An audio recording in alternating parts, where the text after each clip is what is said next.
That morning, when Irene Volkov found the forgotten cell phone on the car seat with a message blinking on the screen, she didn't know that this small, silent moment would be the beginning of everything. She didn't know that in the weeks to come, she would uncover the heaviest secrets a man can carry alone. She didn't know that the distribution company Robert had built brick by brick over 18 years was being destroyed from within by those he trusted most. And she didn't know, above all, that the entire life of that closed-off proud man would depend, without either of them having planned it, on a cook who never spoke idly and never looked the other way when someone needed help. Watch until the end, because what Irene did for Robert Solomon will surprise you, and the end of this story will stay with you for a long time. The March morning arrived in Maple Creek, Ohio, with that damp, persistent chill the small Midwestern town held close, the kind that seeped into your bones before you even realized you were cold. The sky was a uniform pallor, no distinct clouds, just a faded gray that made everything around seem duller than usual. The streets of the White Oak neighborhood, where Robert Solomon's house stood, were still deserted when Irene Volkov pushed open the side gate with her shoulder, as she did every morning, and entered the yard carrying her faded canvas bag and a loaf of bread she'd bought from the corner bakery. Irene was 56 and had a walk that spoke volumes about who she was. Short, deliberate steps, unhurried, yet resolute. Her graying hair was pulled back in a low bun, and the blue apron she tied around her waist upon arrival was so old its edges were beginning to fray. Daughter and granddaughter of Ukrainians who had settled in the region decades earlier, she carried on her face and in her gestures a sobriety that people sometimes mistook for aloofness, but which was, in truth, a very particular form of respect. Respect for things, for people, for silence. Irene Volkov didn't speak idly, and when she did, it was after much thought. She had started working in that house 6 months prior, hired by Robert Solomon after his neighbor Oscar, a retiree who lived in the house behind, recommended her. Oscar knew her from the Ukrainian church where she attended every Sunday and told Robert she was the most honest woman he knew, and he knew a lot of people. Robert hired her without a formal interview. He simply asked if she could cook. She replied yes, and the matter was closed. In the first 3 months, Irene learned the silent anatomy of that house. She learned that Robert Solomon, 52, owner of Solomon Food Distributors, always arrived home after 8 at night and left before 6 in the morning. She learned that he drank his coffee black, detested when the kitchen faucet dripped but never called a plumber, and had a habit of leaving shoes in the hallway where anyone could trip. She also learned, without anyone needing to say anything, that this man lived alone in a way that went beyond the absence of companionship. It was a solitude that had a scent, that occupied the rooms and settled on the furniture like fine dust impervious to a cloth. The refrigerator was the clearest proof of this.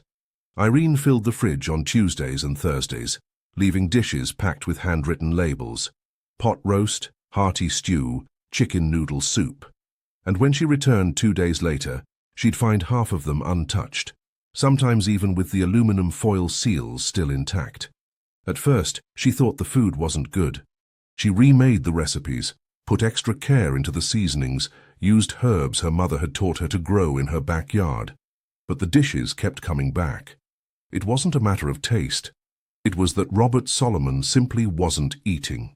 She observed other signs with that silent attention she had developed over 20 years of working in private homes.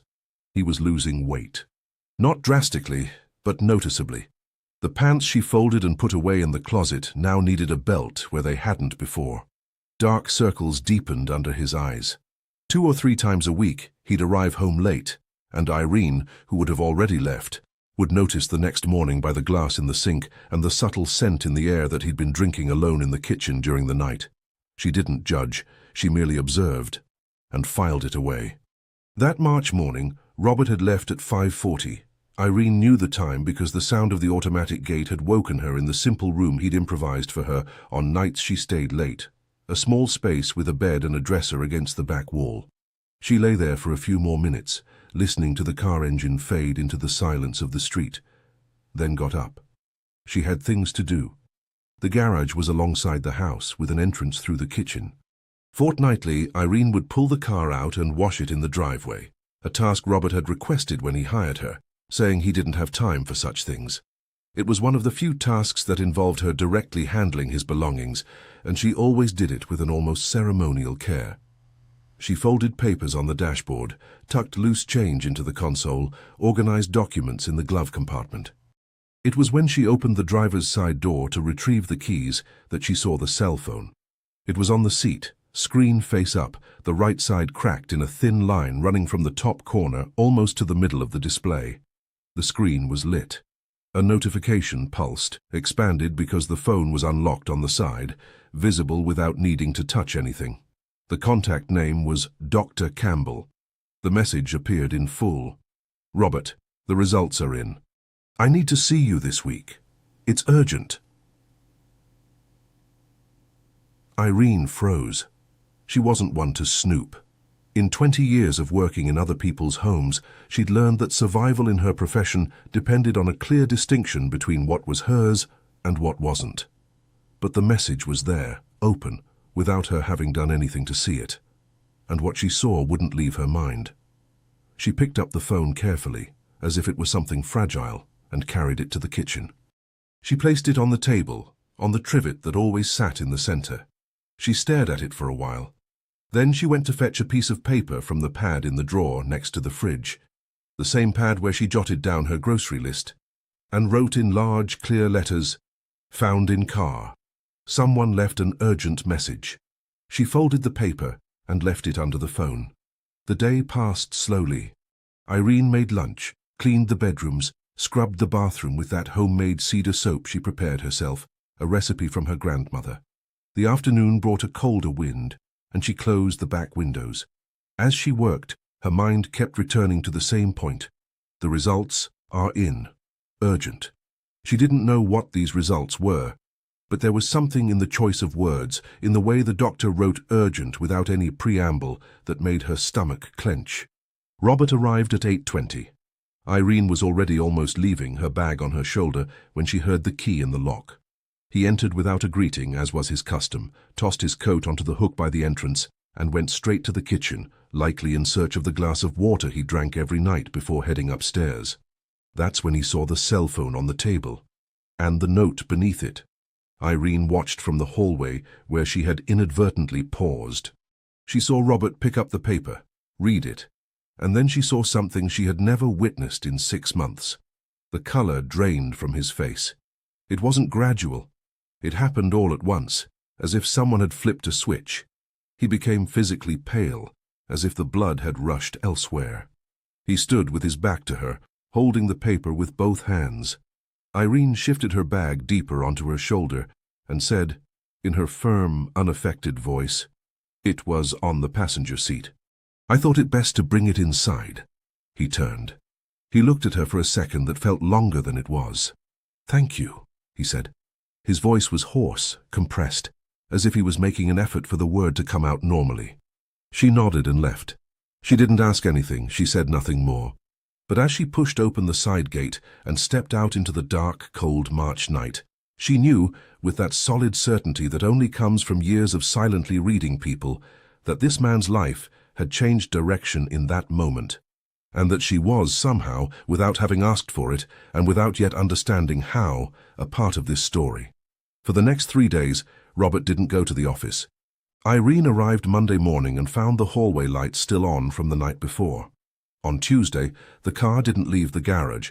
On Wednesday, she was folding laundry in the utility room when she heard his low voice in the hallway, talking on the phone with the door almost closed. She couldn't make out the words, only the tone. Grave, tense, with long pauses where someone on the other end was likely speaking, and Robert remained too quiet for someone hearing good news. It was also on Wednesday that she found the paper. It was in a pant pocket, folded in half, which appeared when she sorted the clothes for washing. She didn't open it, but before tossing it into the machine, she unfolded it just enough to see if it was something important he might need. She saw a handwritten name, Dr. Arthur Keller, and a phone number with an unfamiliar area code. Below the name, a single word, also handwritten, rheumatologist. She folded the paper back, put it in her apron pocket, and placed it on the kitchen counter when she finished the laundry. Robert came downstairs later, saw the paper, picked it up without a word, and went back upstairs. Irene watched his back disappear up the stairs and felt something she couldn't quite name. Not pity, not the kind of concern you'd feel for a stranger. It was more akin to seeing a hairline crack in a seemingly solid wall. You know it's there. You know it will grow. And you know no one else has seen it yet. That night at home, Irene sat in the window chair overlooking the narrow backyard of her apartment and picked up the rosary beads hanging on the hook beside the curtain. They were dark wooden beads that had belonged to her paternal grandmother, who came from a region near Lviv, Ukraine, and prayed in that strange musical language Irene understood but barely spoke anymore. She prayed in English, as was her custom, but finished with a phrase her grandmother had taught her as a child, a phrase that wasn't exactly a prayer, but that the family used when someone carried a burden they couldn't name. It meant, more or less, that God would see what human eyes could not. The phone rang while she still held the rosary. It was Tanya, her 29-year-old daughter, who lived in Columbus and called every week. They talked for 40 minutes about small things. Tanya's boyfriend thinking about changing jobs, the burst pipe in the apartment kitchen, a honey cake recipe Irene had made over the weekend. In the end, as always, Tanya asked how her boss was doing. "Fine," Irene said. "Busy?" She said nothing more. Tanya knew her mother well enough to understand that fine carried other things within it. But she also knew well enough that it was useless to ask when Irene didn't want to talk. They said goodbye with that practical affection characteristic of mothers and daughters who understand each other without many words. After the call ended, Irene stared out the window for a while. The street below was quiet. A street lamp flickered with the erratic rhythm of something about to die out. She thought of Robert Solomon sitting alone in the enormous kitchen of that house, with the rheumatologist's paper probably still in his pocket, with Dr. Campbell's message likely still lit on the cracked screen of his cell phone. She thought about how much a man could carry inside him before breaking in two. And then a thought came to her that she found unexpected. She wouldn't look the other way. Not this time. The following week brought a different kind of silence to Robert Solomon's house. And it was in this silence that Irene began to realize that the man's problem was far greater than an urgent medical message. Solomon Food Distributors occupied a double-bay warehouse on the north edge of Maple Creek, on a cobblestone street that rattled the trucks every morning. It was a medium-sized business that Robert had built over 18 years, starting with a beat-up delivery van loaded with dry goods that he drove himself to small-town grocery stores, often sleeping in the back of the vehicle to save on motels. That warehouse, with its 12 employees, its fleet of 4 trucks, and its contracts with suppliers from 3 states, was everything he had built with his own hands. It was, in many ways, the only thing that still functioned in Robert Solomon's life. Edward Vance was 48 and had a smile that entered a room before he did. He was the type of man everyone liked, without quite being able to explain why. He wasn't particularly funny, nor remarkably generous, but he had a way of making people feel he was on their side. A natural talent for creating an impression of loyalty without that loyalty ever truly needing to be tested. Robert had met him at a distributors' convention in Columbus, Ohio, 15 years ago, and the two had become partners 3 years later, when Edward brought capital and Robert brought structure. For over a decade, the partnership had functioned without major friction. Robert discovered the embezzlement by accident. One February night, 5 weeks before the morning, Irene found the cell phone in the car. He was reviewing old cash flow spreadsheets because he needed to prepare a projection for a bank with whom he was negotiating a line of credit. It was while comparing the numbers from 2 periods that he noticed a small inconsistency, a value discrepancy in a vendor entry that had been recorded twice, with different dates and slightly distinct amounts. He almost overlooked it.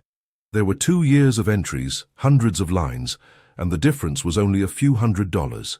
But Robert had that habit inherited from his delivery van days, trusting the numbers above all else, because when you drive alone in the darkness with a load you can't afford to lose, it's the fuel gauge number that saves your life. He spent the entire night unraveling the entries line by line. When the sun began to lighten through the slats of the blinds in his makeshift home office, he had before him a spreadsheet marked in red that totaled, over the past 26 months, just over $75,000 in diverted funds through phantom vendors and subtle duplication of invoices. It wasn't enough to immediately bankrupt the company, but it was enough to bleed it silently for years. He confronted Edward 3 days later at a diner outside of Maple Creek, in a small town nearby like Willow Creek, chosen precisely because no one there knew them. Robert laid the printouts on the table without preamble. Edward stared at the papers for a moment, too long for genuine innocence. Then he looked at Robert with the eyes of someone about to make a confession that was already rehearsed, and said that he had been through a very difficult time, that his wife had been sick, that expenses had spiraled out of control, and he intended to pay it all back. Robert listened without interrupting. In the end, he asked only one thing: how much time Edward needed. The two left the diner with a verbal agreement: 6 months for full repayment, no records, no lawyers, no scandal. Robert didn't want to destroy what the two had built. Edward left with the expression of someone who had just escaped something very big without deserving it. And it was precisely that expression that Robert should have taken more seriously. Weeks passed. March arrived. The repayment didn't. Robert began to patch the holes with personal reserves, transferring funds from his private account to the company's account whenever a real vendor needed to be paid and the cash flow wouldn't close. He did this late at night, alone in the back office, without telling any of his employees. The company's accountant, Walter Stone, 61, a meticulous man who had worked with Robert for 14 years, had once commented that the first quarter numbers were a bit stretched. Robert said he had made targeted investments and that the situation would normalize. Walter nodded, but Robert noticed the accountant's right eye twitched twice in a row, a tic Walter had when he was uncomfortable with an answer. It was during this period that Dr. Campbell's results arrived. Robert had done the tests in January at a lab in Columbus on a trip he had disguised as a business meeting. The symptoms had been present for a long time: joint pain in his hands that worsened in the cold, fatigue that no amount of sleep could shake, reddish patches that appeared and disappeared on his right forearm without apparent explanation. He had ignored everything for months, attributing it to stress, the winter cold, irregular eating habits. But when his right hand swelled so much one December morning that he could barely hold a pen, he decided to seek a doctor, discreetly, away from Maple Creek, because in a small town everything gets known, and he didn't want his employees or his partner to know something was wrong. Dr. Campbell was a trusted general practitioner who had treated him years earlier when Robert still lived in Columbus. It was he who, after the initial tests, referred him to a rheumatologist, Dr. Arthur Keller, whose name Irene had seen on the crumpled paper in his pant pocket. Dr. Campbell had been clear in the referral consultation.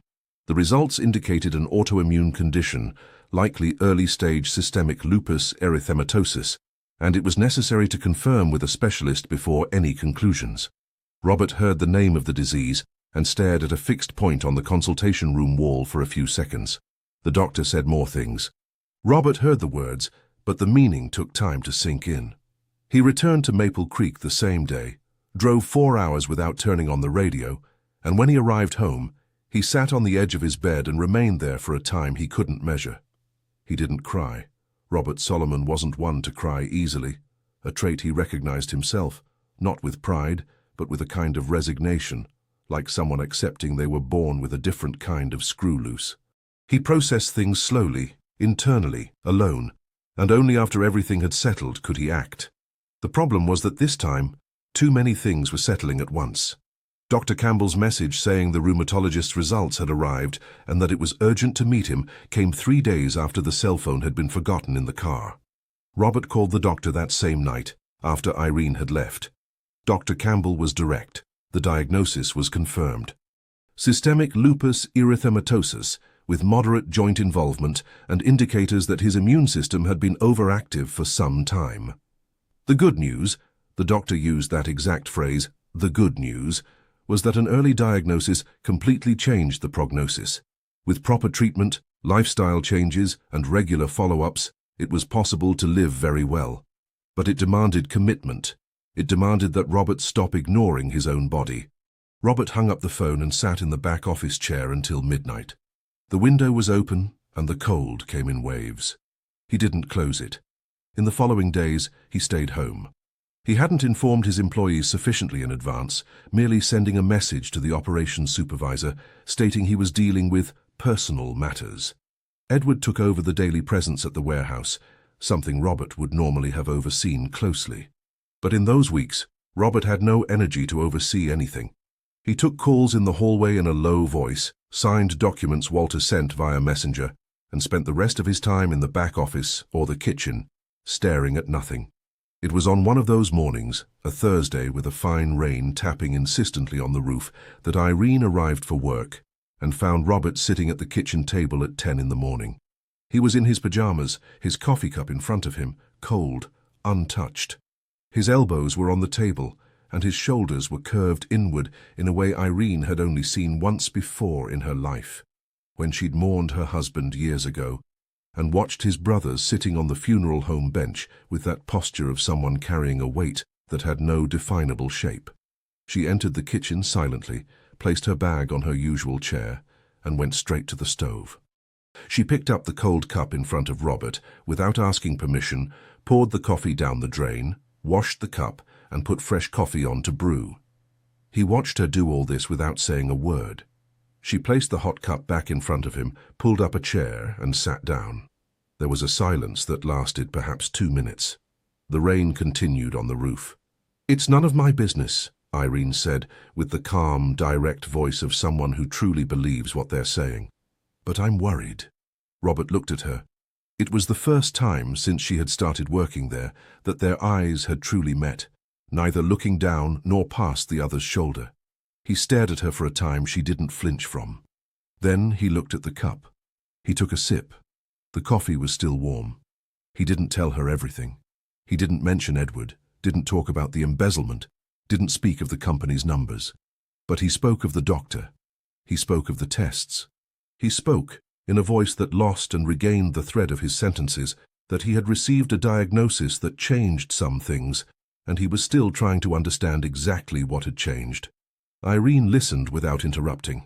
When he stopped speaking, she remained quiet for a moment, and then simply said that this kind of thing was better not faced alone.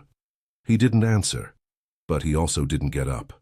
Irene went to the refrigerator, took out the ingredients she had set aside for lunch, and began to cook with Robert, still sitting at the table. She asked no more questions. He said nothing more.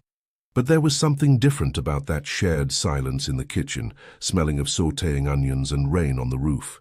It was a silence that had a temperature, that didn't weigh the same way the silence before had. When lunch was ready, Robert ate. Not everything, but he ate. And Irene, as she washed the pans with her back to him, allowed herself a thought she had been trying to push away for days. This man wasn't just sick. There was something more. There was another burden, different from the diagnosis, that she couldn't yet name but felt with the same clarity with which she felt the cold before it arrived. What she didn't yet know was that while Robert stayed home confronting his own body, across town, at the distribution warehouse, Edward Vance walked the corridors with a smile that had become too wide for the situation, the smile of someone who realized their opponent's guard was down, and that the time to act was now. That afternoon, as Irene put away the last dishes and Robert went up to his room without a goodbye, a conversation was happening at Solomon Food Distributors' warehouse that, if Robert had known, would have made him spill his coffee. Edward Vance had never been a man of grand plans. He was a man of opportunities. That was how he described himself, with that easy smile, when someone asked how he had gotten to where he was. The difference between a plan and an opportunity for Edward was simple. A plan required courage before acting, and an opportunity required only the absence of scruple at the right moment. He had learned this early, growing up in a tough neighborhood in Columbus, where resources were scarce, and creativity with boundaries was a matter of survival. He had never done anything he considered serious. He had merely taken advantage of what appeared. Robert's absence in those weeks was, for Edward, the biggest opportunity that had appeared in 15 years. The conversation that took place in the warehouse that Thursday afternoon, while Irene washed pans in Robert's kitchen and her boss went upstairs, was between Edward and two of the distributor's longest-serving employees, Clay Miller, 39, the logistics manager who had worked for the company for 11 years, and Sonia Taylor, 43, the operations supervisor, who had grown with the business since the delivery van days. Both were pillars of the operation, and both, that afternoon, listened to Edward speak for 40 minutes with the back office door closed. Edward didn't lie openly. He was too smart for that. He chose his words with the care of someone planting a seed, knowing the growth would happen on its own, without needing watering. He said he was worried about Robert. He said he had noticed signs that his partner wasn't well, and that this was understandable, human, but that the company had commitments, suppliers, employees, and someone needed to be responsible. He said he wasn't speaking ill of Robert, he would never do that, but that it was their obligation, as serious people, to think about what would be best for everyone. He said he had spoken with some suppliers who were a bit uneasy with the situation. He said this with a tone of regret that sounded genuine enough to deceive those who didn't know him well. Clay Miller listened to everything with a furrowed brow. He was a man of few words and much distrust, but also a man with children and bills to pay, and the word instability, which Edward used 3 times, always with that worried intonation, resonated in a very specific place in the heart of someone with responsibilities. Sonia Taylor left the meeting too quiet for someone who usually had an opinion about everything. The next morning, she arrived at work with a different expression. The following afternoon, Clay requested a private conversation with Edward. In less than 5 days, the seed had sprouted. Irene knew nothing of this yet. She was busy with a change that had begun to happen in Robert's kitchen so gradually that it took her a few days to realize it was real. Robert was eating. Not much, not with enthusiasm, but he was eating. After the rainy Thursday conversation, something had shifted between the two of them. It wasn't friendship, it wasn't intimacy, it was something closer to a silent mutual recognition, like 2 animals sniffing the air and deciding the other is not a threat. Irene had started preparing different recipes, not by anyone's instruction. She had decided it herself, thinking about what the doctor had said and what Robert had mentioned in passing about the immune system, about inflammation. She didn't understand medicine, but she understood food. And she knew, from memory, from tradition, from grandmother to mother to daughter, that there were foods the body received as medicine and foods the body received as trouble. Her Ukrainian family had weathered difficult decades with the kitchen as the first line of care. The beet borscht her grandmother made every week wasn't just food, it was protection, it was ritual, it was the way that family found to tell the body that someone was looking after it. She started arriving 20 minutes earlier to prepare a warm breakfast, something she hadn't done before because Robert was rarely home at that hour. She began leaving not just ready-made meals in the refrigerator, but small bowls with easy-to-eat items that didn't need heating. Pieces of white cheese with herbs, cucumber slices with olive oil, dark rye bread she baked herself on Saturdays at home and brought in on Monday. Robert didn't comment on the changes, but the bowls started coming back empty. One April afternoon, Irene was organizing the pantry when she found, behind the canned goods, a book she hadn't seen before. It was small, with a faded wine-colored cover, its title in simple letters, Diet and Autoimmune Diseases. What's on your plate matters. She picked it up, flipped through a few pages, saw pencil annotations in the margins, underlined words, question marks next to paragraphs, a list written on a loose leaf that had been used as a bookmark. The book wasn't hers. She put it back exactly where she had found it, behind the cans, without saying anything. The following week, she went to the bookstore on Main Street in Maple Creek and bought a different copy, a more recent one, with more recipes. It cost $38, which was money she hadn't planned to spend. She brought it to Robert's house and left it on the open kitchen shelf between an old cookbook and last year's almanac, as if it had always been there. Robert saw the book 4 days later. Irene was sautéing onions when he entered the kitchen, took the book from the shelf and stood there, flipping through it. She didn't look at him. Her eyes stayed on the skillet. She felt his gaze land on her for a second. Then she heard the soft sound of the book being placed back on the shelf, or so she thought, but when she turned, the book was no longer there. Robert had taken it to his office. She said nothing. But that night, as she walked down the cobblestone hill that led to the bus stop, Irene allowed herself something her mother had taught her to do in moderation, smile to herself, for no apparent reason, just because something had worked out in a way that didn't need explaining. April progressed. The trees in Maple Creek were beginning to lose their leaves with that typical slow pace of a Midwestern autumn, which isn't abrupt like in other regions, but happens gradually, one branch at a time, until suddenly the street looks different without one quite knowing when it changed. Robert had partially resumed his routine. He went to the distribution office 2 or 3 times a week, stayed a few hours, and came back. It wasn't the same rhythm as before, but it was something.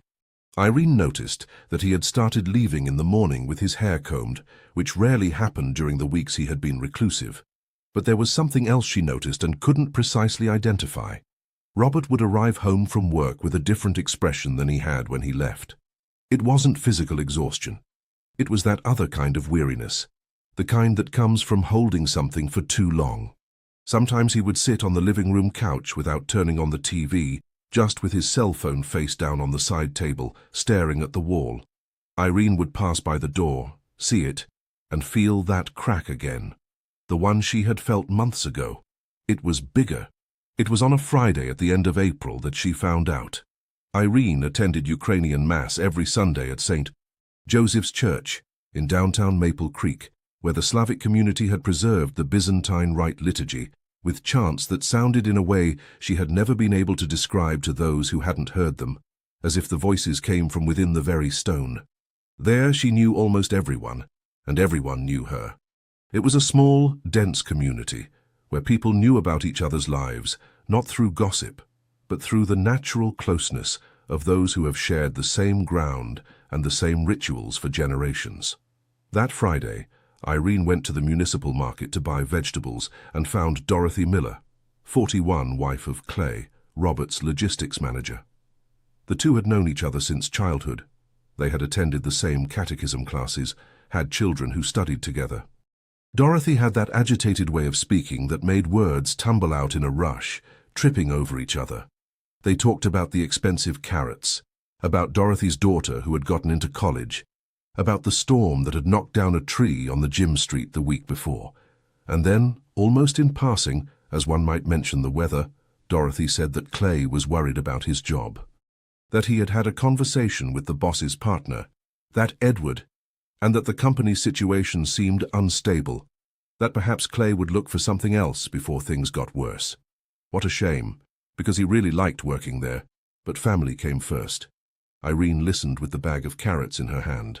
She asked nothing beyond what was necessary, just enough to understand that Edward had called a meeting with the managers, had spoken of instability and management problems, had insinuated that Robert might not be fit to remain in charge.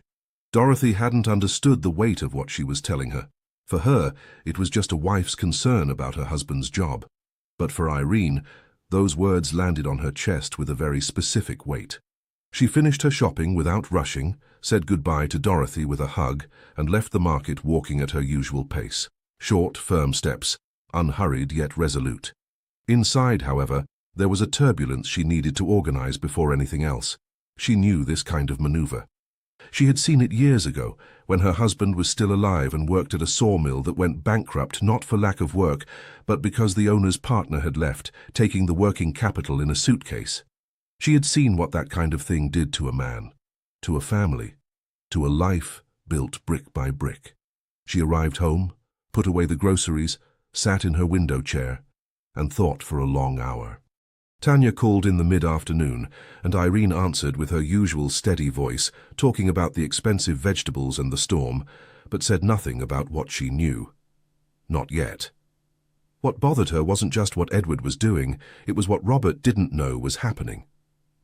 He was at home believing he had everything under control, that the agreement with Edward, however fragile, was still standing, that the company continued to operate in his shadow, that time was passing without new damage being done. And while he believed this, while he used the little energy he had to deal with the diagnosis and the company at the same time, Edward was at the warehouse building a narrative that placed Robert outside his own story. Irene was not a woman to act on impulse. She had learned from her upbringing that words spoken at the wrong moment could be more harmful than silence. But there was also another thing she had learned. From her grandmother, from her mother, from the years, and which she felt clearly at that moment. There was a difference between something not being your business and allowing an injustice to happen because you chose not to see. She went to her room, changed her apron for the blouse she wore to go out, turned off the kitchen light and closed the door. Before sleeping, she prayed the full rosary. On the last Hail Mary, she paused with her eyes closed without continuing. She simply felt the weight of the wooden beads between her fingers and let the decision she was making settle within her with the solidity of something that, once decided, no longer needed to be discussed. The next morning, she was going to tell Robert everything she had heard, without omission or embellishment. It was the least that man deserved. What she hadn't calculated was that before she could speak, the situation had worsened in a way that made the conversation even more urgent and much more painful.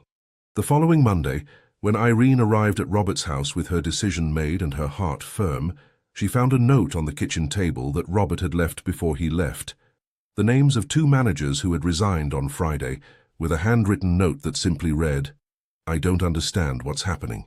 The note was folded in half, written in the jagged handwriting of someone writing with both haste and anger. Irene read it twice standing, her coat still on her shoulder, her bag still in her hand. Then she put the paper back exactly where she had found it, in the center of the table, between the fruit bowl and the salt shaker. She took off her coat, put away her bag, went to the stove and lit the burner under the kettle. There were 2 names on the paper, Clay Miller and Sonia Taylor. The 2 pillars of the operation, precisely the 2 Edward had chosen to plant the seed of doubt. Irene didn't know Sonia, but she knew Clay through Dorothy, and she knew a man like him didn't resign on impulse. If Clay had left, it was because he believed there was no firm ground left to stand on. And if Clay had believed that, it was because someone had carefully constructed that illusion. She waited. The kettle boiled. She made coffee, washed the previous night's cups that were in the sink, and organized the lunch ingredients on the counter with that methodical approach that was almost meditation. Everything in its place, each step in its time. When she heard the automatic gate just before noon, she was sautéing garlic, and the smell had already filled the entire kitchen. Robert entered with an expression she recognized immediately. It wasn't that of the empty man she had found staring at cold coffee weeks ago. It was something else. It was the expression of someone who had taken a hit in an already wounded spot and was trying to decide whether to fold or hold. His shoulders were tense, his jaw clenched, his eyes with that hardness people develop when they are angry, but aren't sure who the target is. He tossed his keys onto the table and saw the note. He stared at it for a second, as if expecting the words to change. Then he pulled out a chair and sat. Irene turned off the burner. She turned around. She stood on the other side of the table, her hands resting on the edge of the counter, and said in her usual voice, firm, unraised, without drama, "I need to tell you something. I heard it on Friday. I didn't say anything before because I wanted to be sure I was understanding it correctly." Robert looked up. There was something in her tone that made a person pay attention in a different way. It wasn't urgency. It was weight. The weight of someone about to speak a truth. Irene told him everything. She told him about Dorothy at the market, about the meeting Edward had called, about the words he had used, instability, management problems, perhaps not fit to continue. She told him without embellishment, without commentary, without the layer of interpretation people usually add when they want the other person to feel what they have already felt. She simply delivered the facts, one by one, in the order she had received them. Robert listened with his elbows on the table and his hands clasped in front of his face, covering his mouth. When she finished, he remained silent for a time she didn't force to end. The kitchen was quiet. The smell of garlic still lingered in the air. Then he lowered his hands and said, in a voice that came out lower than he had probably planned, "He knows, I know, about the embezzlement." Irene showed no surprise, although that was the first time she had heard the word embezzlement in relation to the distribution company. She remained quiet, waiting. Robert ran his hands over his face. He took a deep breath. And then, for the first time since she had known him, he told her everything. The confrontation in Willow Creek, the verbal agreement, the months of waiting, his own money used to plug holes, Walter the accountant with his eye tick, the suppliers he had managed to hold off with promises of extensions. He spoke with the precision of someone who had spent weeks reviewing that story in his head. but with the weariness of someone tired of carrying it alone. When he finished, there was a different silence in the kitchen. Not the silence of emptiness, but the silence of aftermath, of when something has been said and the air needs a moment to accommodate the new weight. Irene looked at him for a few moments. Then she said, "You have an accountant. You have documentation. You have 15 years of a company." He has a smile and words. Robert looked at her with an expression she couldn't immediately name. Then she understood. It was the look of someone who had forgotten amidst so much burden that he possessed resources, that he wasn't naked, that there were things on his side that still mattered. He stood up, went to the back office. He stayed there for 3 hours. Irene finished lunch, served it, covered it with aluminum foil when he didn't come down, washed the pans, swept the utility area, and left at 5 in the afternoon without him having emerged from the back room. But before leaving, she did something she had learned from her mother, and that always worked when a situation was serious. She left on the table a plate with sliced rye bread, a piece of cheese, and a cup turned upside down on its saucer, ready for coffee. The simple things, the ones that sustained you when everything else collapsed. What happened in the following days was silent on the outside and turbulent within, like almost everything that truly matters.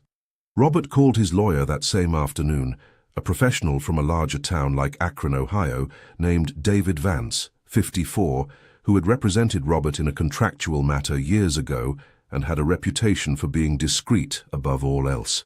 The conversation was long. Robert explained the situation. David listened with the professional silence of someone constructing a framework as they listen, and in the end said he needed to see the documents, all of them, to send whatever he had via secure message, and to schedule an in-person meeting in Akron the following week.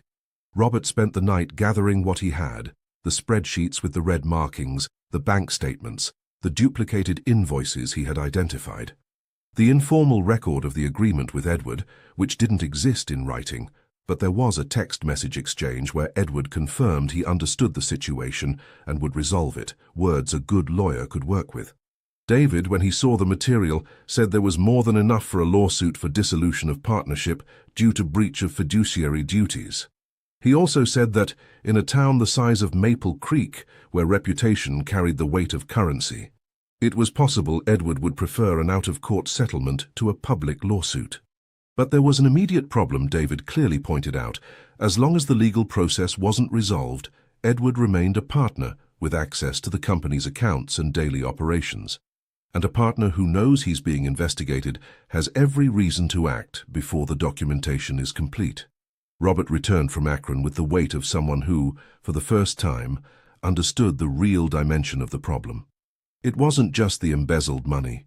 It was the window of time in which Edward could still do more damage. And that window was open. It was in that same week that the supplier Gregory Antonelli cancelled his contract. Gregory was 62, owner of a dairy distributor in a nearby town like Ashland, Ohio, with whom Solomon Food Distributors had worked for 8 years. He called the office on a Tuesday morning and asked to speak with Robert personally. The conversation was short. Gregory said he had received information that the company was experiencing management difficulties and that, given the uncertainty, he preferred to suspend the contract until the situation stabilized. Robert asked who had provided this information. Gregory paused long enough to say everything without saying anything. Then he replied that he preferred not to go into detail. Robert hung up the phone and stared at the wall of the distribution office. This was a medium-value contract, not one that sustained the company, but it was an old contract, built on trust, and trust doesn't rebuild at the same speed it unravels. Moreover, if Gregory had cancelled, others were probably considering it. Edward hadn't just planted the seed among employees, he had also planted it among partners. Robert arrived home that afternoon earlier than usual, which surprised Irene, who was still finishing cleaning the hallway. He entered, went straight to the kitchen, sat in his usual chair, and stared at his hands on the table. Irene stopped what she was doing, went to the kitchen, put water on to heat, and sat beside him. "A supplier cancelled," he said, without her asking. "How many do you have in total?" she asked. 11 active contracts. "Then you still have 10. He looked at her with that expression she had already learned to recognize, the look of someone who expected compassion and received pragmatism, and at first doesn't quite know what to do with it, but then realizes it was exactly what he needed. She continued, "Did you talk to the lawyer?" "I did." "Do you have what you need?" "I do." "Then the problem has a solution. It just won't be quick." Robert was silent. Then he said, in a voice that carried less weight than when he had entered, "The problem is what he can do before the solution arrives." Irene nodded. She knew that. She had thought about it on nights she lay in her apartment, listening to the street below. She had thought about how much damage a person with unrestricted access to a company can do in a matter of weeks if they know the clock is ticking. The coffee was ready. She served it. They sat in silence for a few minutes, both of them in one of those quietnesses that were no longer uncomfortable, that had gained over the months a texture of their own, almost familiar. Then Robert said something she didn't expect. "My ex-wife called last week. She found out something, I don't know how. Asked if I was okay." Irene waited. "I don't know if I am," he said. And there was in the sentence an honesty so direct, so unadorned, that she needed a second to absorb it. This man who had spent months saying nothing that wasn't necessary was now saying the hardest thing to say, that he didn't know. "No one knows when they're in the middle of it," Irene said. "You only know when you look back." He stared at the cup, drank a sip. The coffee was hot. That night, after she left, Robert stayed late in the back office. But this time it wasn't the paralysis of previous weeks. Walter Stone, the accountant with the shy eye, had responded to the email Robert sent with a 23-page attachment containing a detailed survey of irregularities over the past 2 years, with dates, values, and cross-referenced invoices. Walter had added a handwritten note at the end, which Robert read aloud to no one, that he had suspected for a while, but needed someone to ask. Robert held on to that phrase. It was the kind of phrase that changes the weight of a situation, not because it solves anything, but because it reminds you that you weren't as alone as you thought, that there were people around who had noticed, who had waited, who were ready to help as soon as the request arrived. The solitude of those months had been, in part, a choice, and that realization hurt in a different way than the others. David Vance received Walter's material the next morning and confirmed he was ready to initiate the dissolution process. He estimated that the out-of-court alternative, presenting the dossier to Edward with the proposal of a negotiated exit, could be the quickest and least exposed option. A legal battle in Maple Creek, in a company the size of Solomon Food Distributors, would be news. And news, at that moment, was all it would take for the other 10 suppliers to cancel. Robert chose the out-of-court path. The meeting with Edward was scheduled for a Thursday at David's office in Akron, neutral and formal enough that there would be no misunderstanding about the tone of the conversation. Robert said nothing to anyone about the meeting, not even to Irene.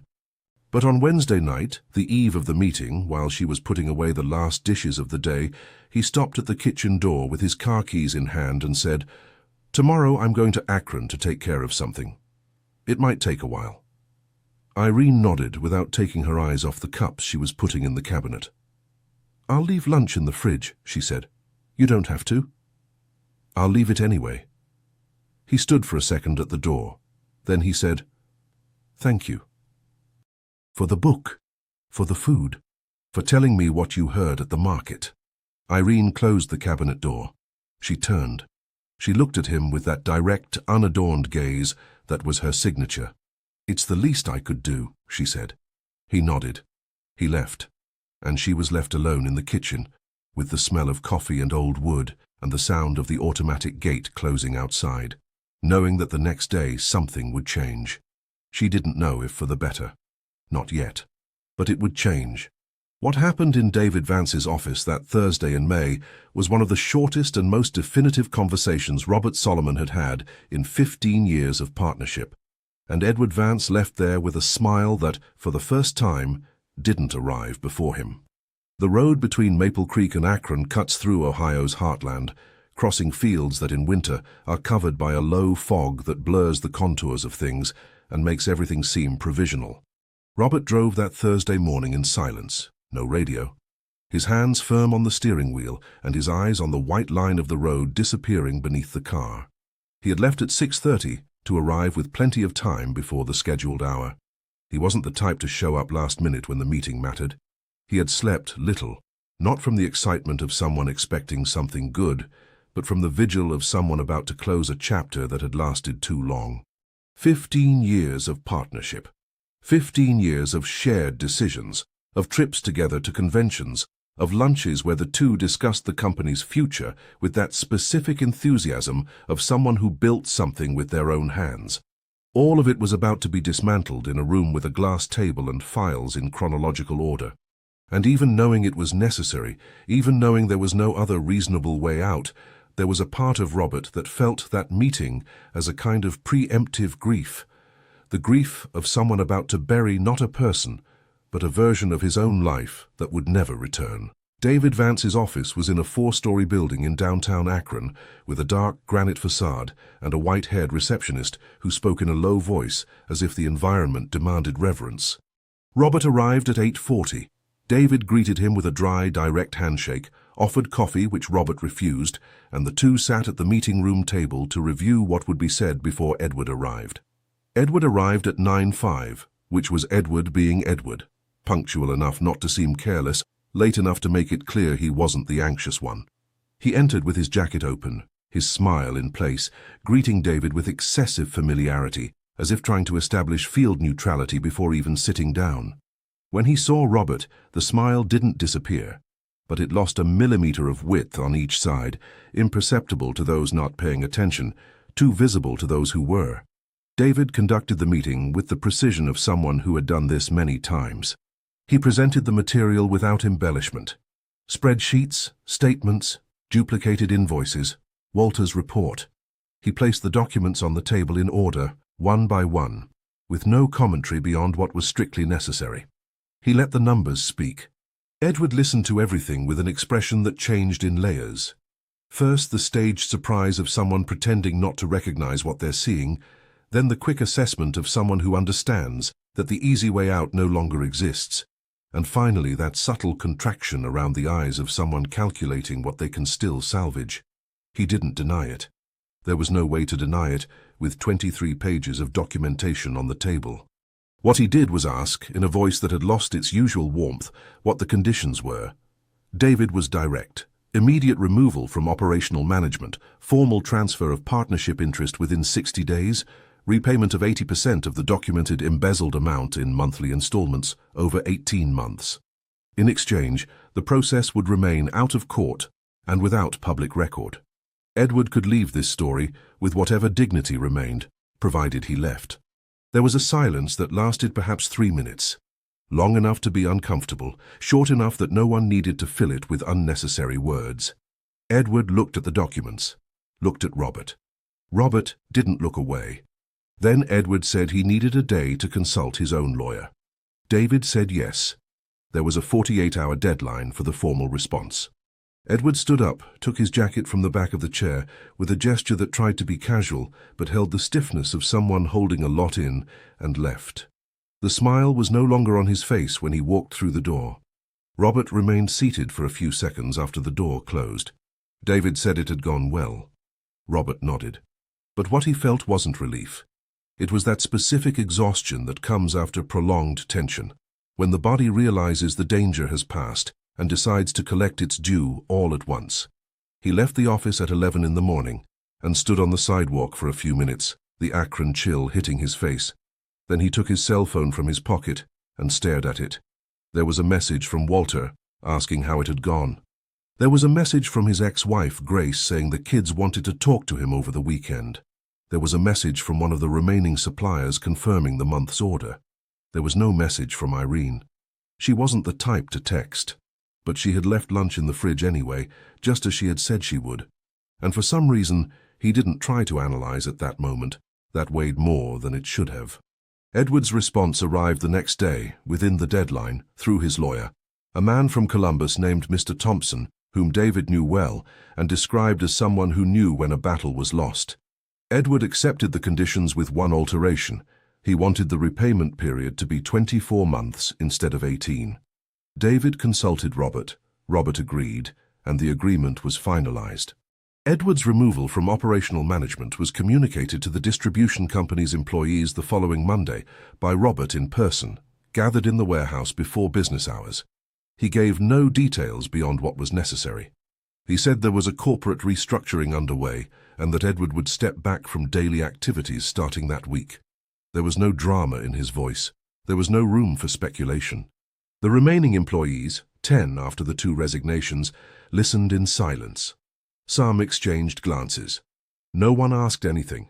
But the consequences didn't stop there. Solomon Food Distributors had bled. There was no ignoring the numbers. Robert's personal reserves were almost depleted, the contract cancelled by Gregory had not been replaced, and the company needed serious financial reorganization to operate safely again. David recommended a trusted financial consultant, a man named Bernard who worked with medium-sized business restructuring and who, after 2 days analyzing the numbers, told Robert with the frankness of someone hired to tell the truth. The situation was difficult, but not irreversible. It required cuts. It required renegotiating terms with suppliers. It required Robert to be present and active for the next 6 months in a way he hadn't been in the last year. Robert listened and said he would be. But there was a problem Bernard hadn't put on the spreadsheet because it wasn't a number. Robert's health. Treatment for lupus had begun. Dr. Keller had prescribed a protocol that combined medication, dietary restrictions, and above all, stress reduction. The last part was the hardest. Robert had gone to a follow-up appointment in mid-May, and the doctor had been clear. Inflammatory markers had improved since the diagnosis, which was good, but his pace of life was working against the treatment. The body had a limit. Ignoring it wasn't courage, it was carelessness. Robert returned from that appointment and stayed in his car for half an hour before entering the house. Irene saw him from the kitchen window, the car parked in the garage, engine off, no movement. She went to the back door and opened it silently. She stood there, waiting, neither entering nor leaving. After a few minutes, Robert got out of the car, saw her at the door, and stopped. "Doctor," he said, as an answer to a question she hadn't asked.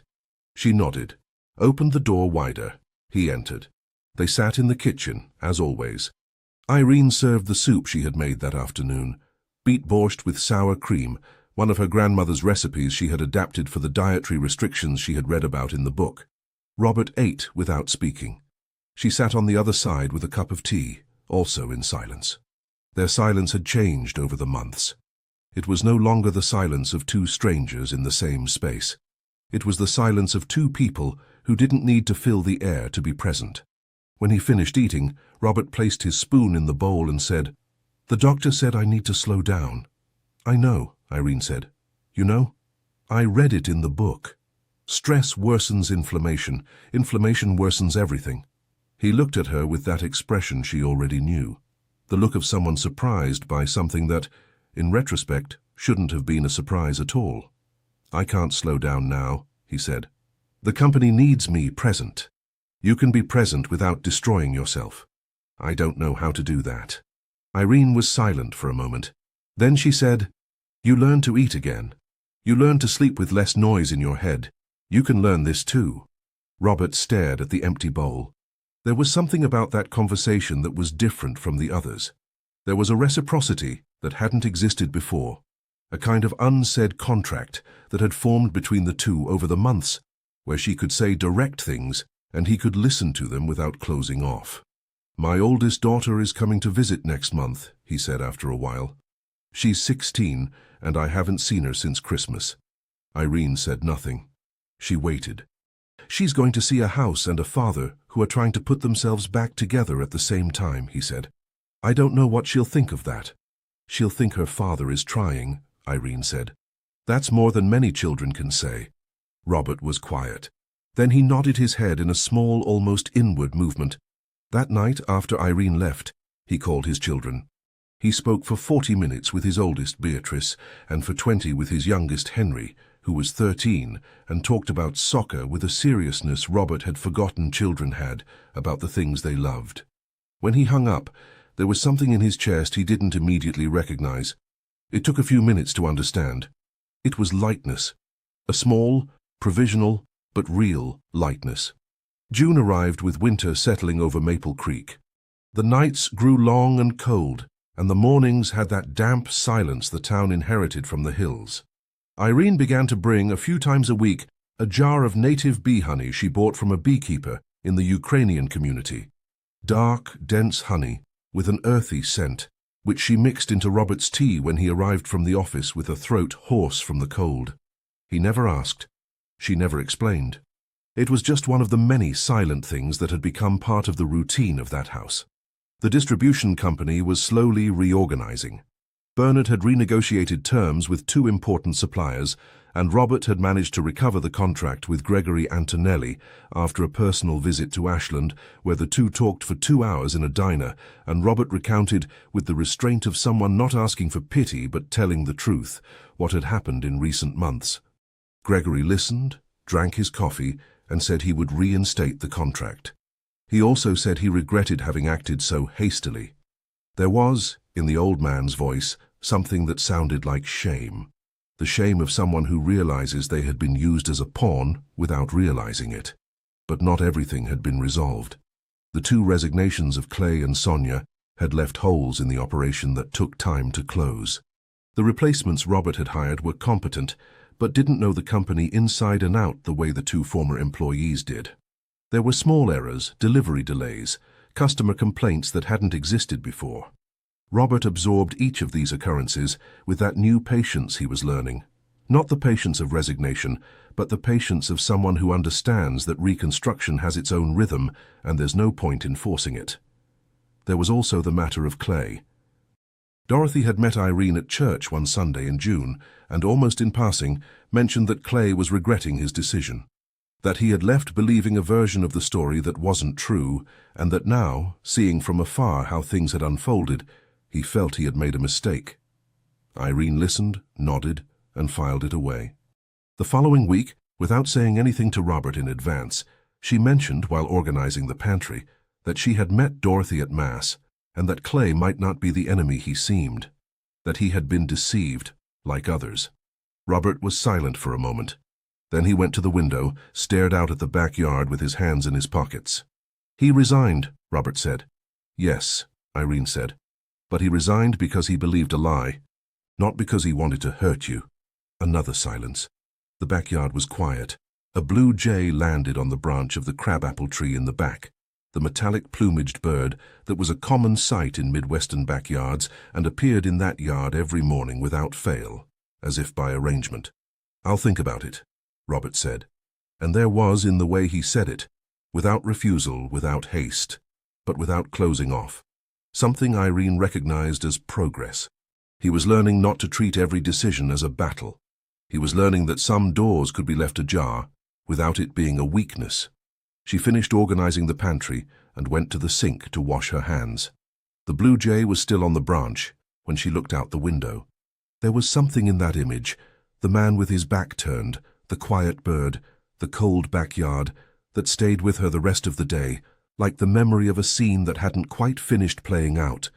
Because it hadn't finished. The worst was yet to come. Not from outside, but from within.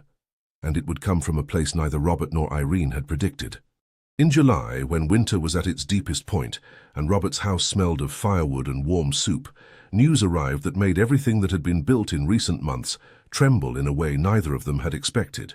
The news arrived on a July afternoon by phone, with Grace's voice on the other end of the line, the ex-wife who had taken their children to Columbus 4 years ago, and with whom Robert maintained a relationship of cold, functional cordiality, the kind that exists between two people who have hurt each other too much to be enemies, but too soon to be friends.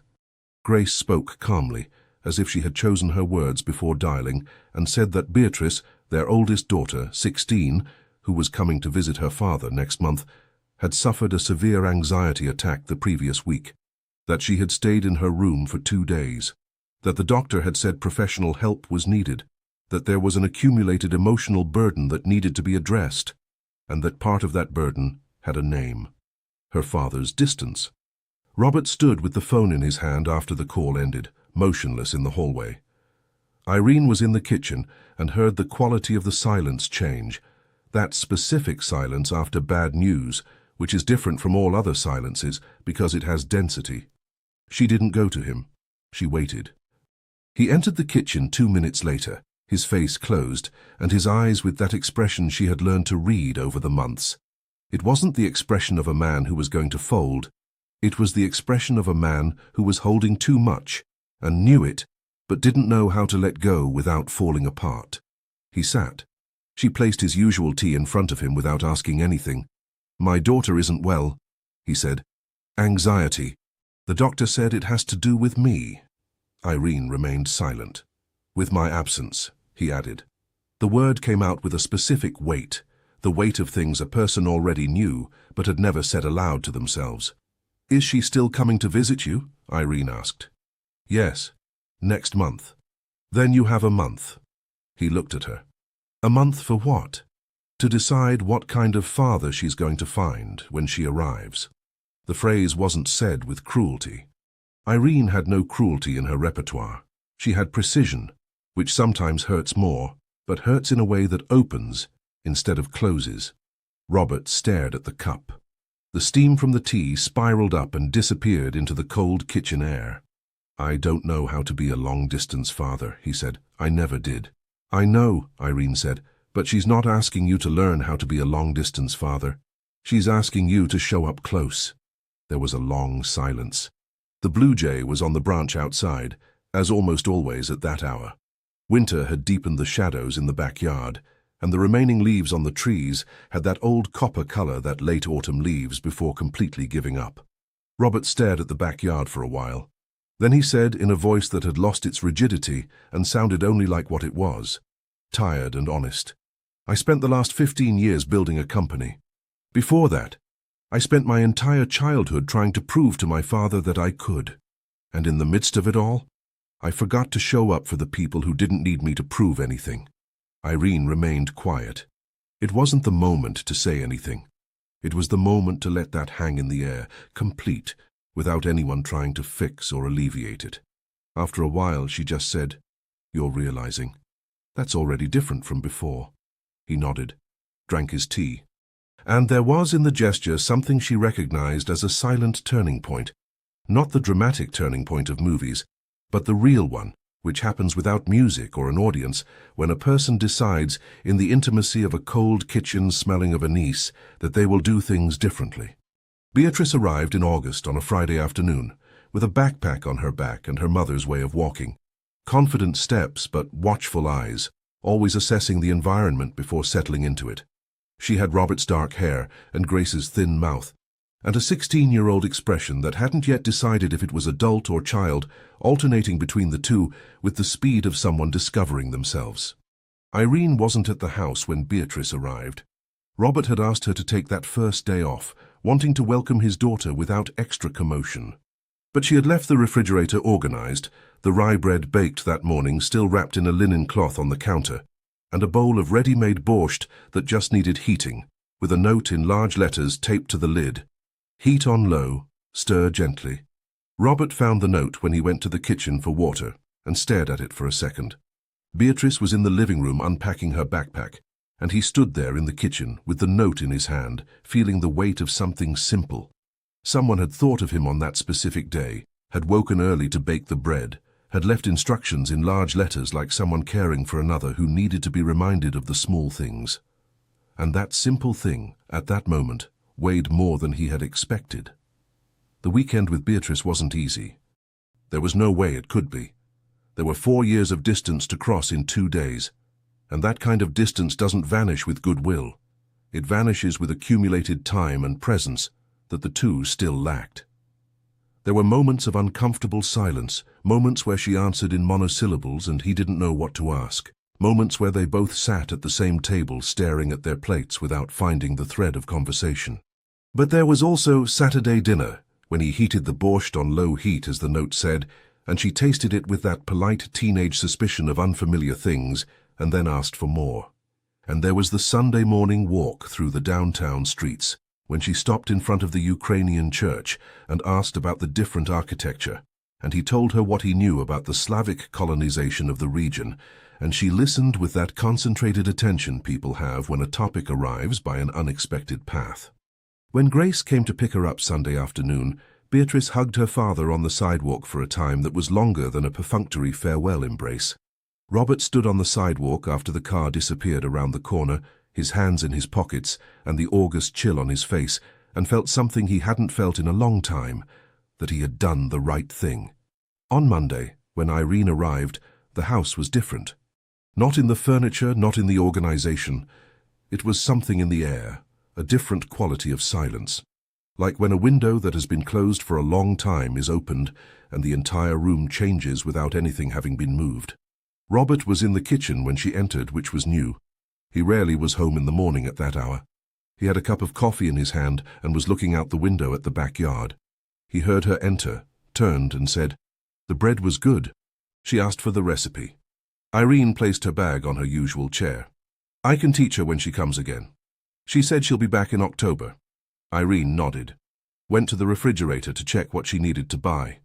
"Irene," he said. She turned. He paused for a second, like someone choosing words not for precision, but for honesty. Then he said, "Thank you for the note, and for the bread, and for everything you've done these past months that I didn't know how to ask for, and you did anyway."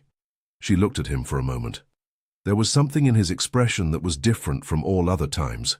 It wasn't the performative gratitude of someone fulfilling a social obligation.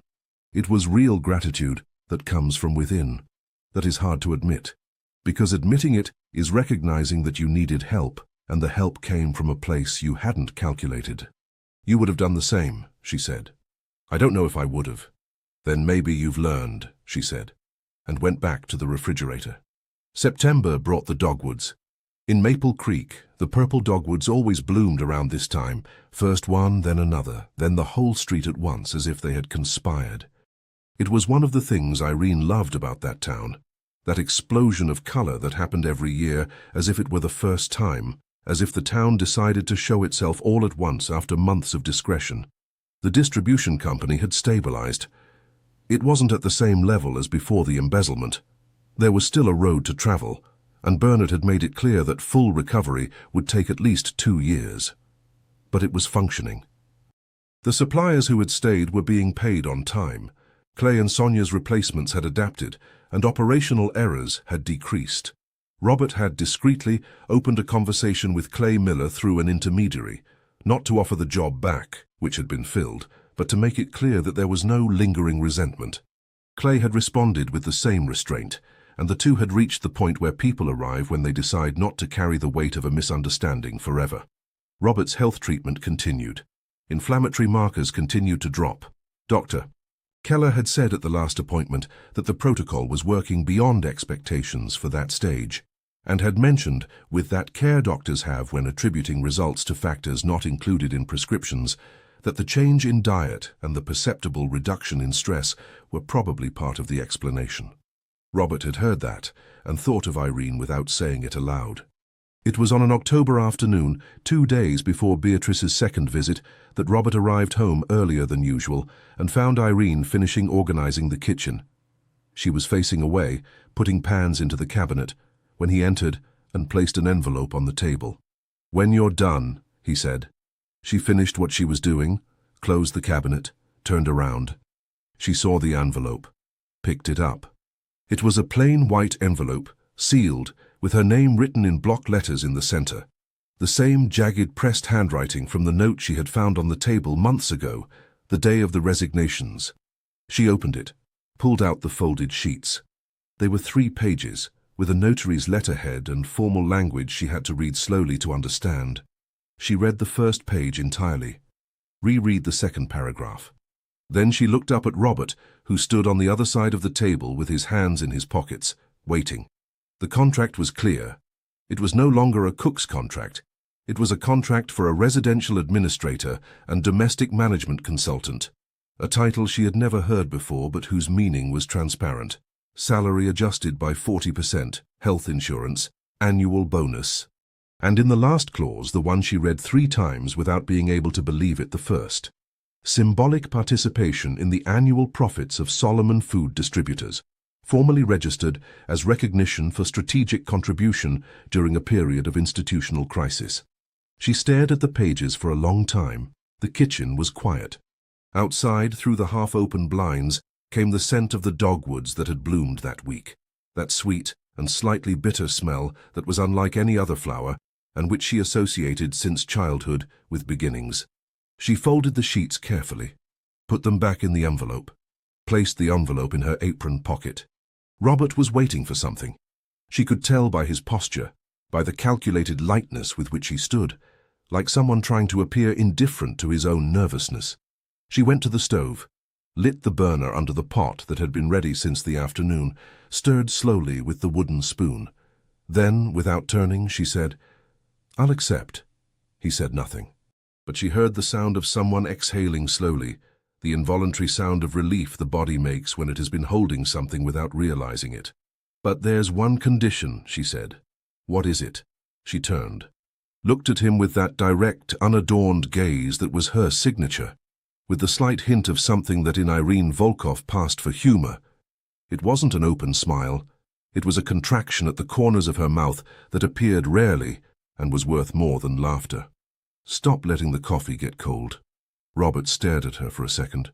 Then, for the first time in all the time she had known him, in those months of heavy silence, of difficult mornings, of reheated cups and crumpled papers and conversations that came at a high cost, he truly smiled. Not the social smile, not the smile of someone fulfilling protocol. The smile of a person who is, finally, in the right place, with the right people, making peace with his own story. "Agreed," he said.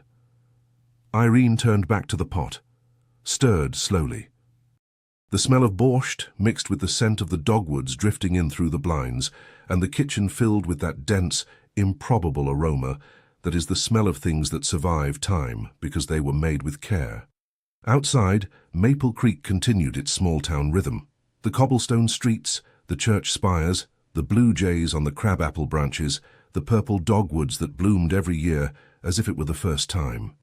And in that kitchen, on that late October afternoon, two people who had arrived at this point through twisted, painful, and improbable paths were, each in their own way, learning what it means to rebuild. Not what was before, because what was before no longer served, but something new that carried the marks of what was difficult and bore them not as scars, but as proof that it had been worth enduring. The pot bubbled. Irene lowered the heat. The coffee was still warm.